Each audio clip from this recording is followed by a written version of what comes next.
What a sight! Below me the Mediterranean Sea, and in front of me the Benda Napoleon Bob 500. We're going to take this visually very successful cruiser for a spin together, and for that I've come here to Garraf, the national park near Barcelona. I'm recording the ride for you with Kalimoto, of course, and I'll just link it for you down in the description.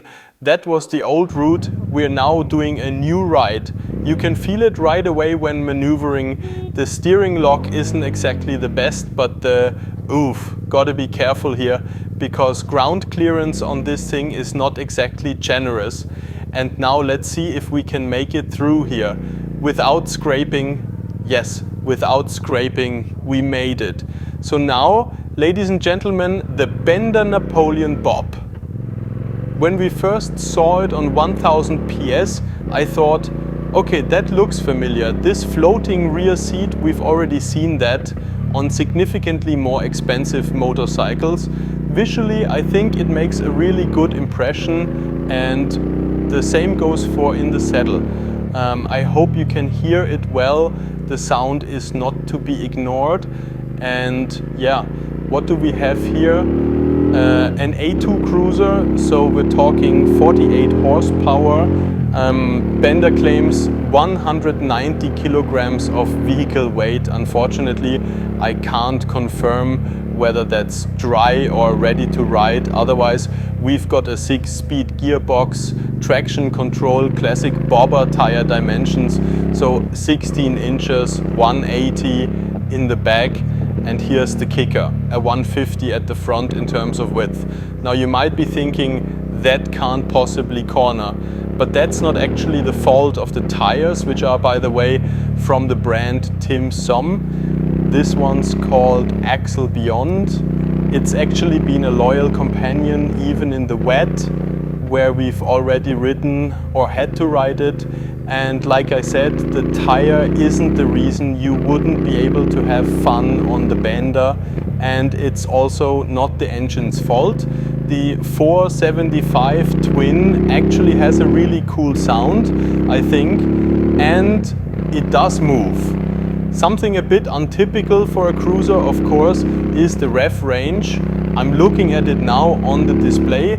Hopefully you can see it too. This LC display isn't exactly state-of-the-art anymore, but for the vehicle class and for the price, just over 7,000 euros in Austria, it's absolutely fine. It looks like it only revs to 7,000, but I'm gonna push it a bit now and drop back to first gear to show you that you can actually rev this thing quite a bit higher. Let me try that again when it's a bit.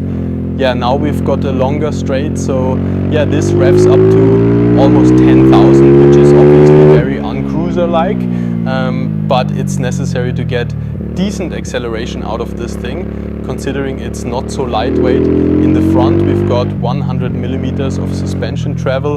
In the rear, Benda claims 30 millimeters. I gotta say, that's hard to believe. Seems like it must be more than that. But yeah, comfort-wise, it's not exactly plush. Maybe you can see a bit of that from the exterior shots. There's that saying, like a monkey on a grindstone. It's not quite that bad, but I do feel pretty tall on this motorcycle. And regarding the suspension, the fork response is okay. In the back though, you'll definitely feel a bump or two heading straight for your spine. Let's enjoy the view together for a moment, shall we? It's just a dream here. Garraf near Barcelona. We're only 25 minutes outside the city, and it's really, the view stretches all the way to nearly Tarragona. Absolutely fantastic. As mentioned, the route is up on Kalimoto right here in front of me. Back to the Benda, the brakes too. Let's see now. The road's going downhill a bit. The brakes do a solid job. We've got a 320 millimeter single disc up front, and it bites well. So it's not like anything's really missing there. The ABS does modulate a bit roughly. I'm gonna try it here. Yep, whoa, that gave quite a bit of rear end movement. So when braking hard, caution is advised. Now we're entering a tighter section and the cruiser has its limitations. That's lean angle clearance. Like many cruisers, it's got forward mounted foot pegs. You touch down pretty early. And I'll show you now.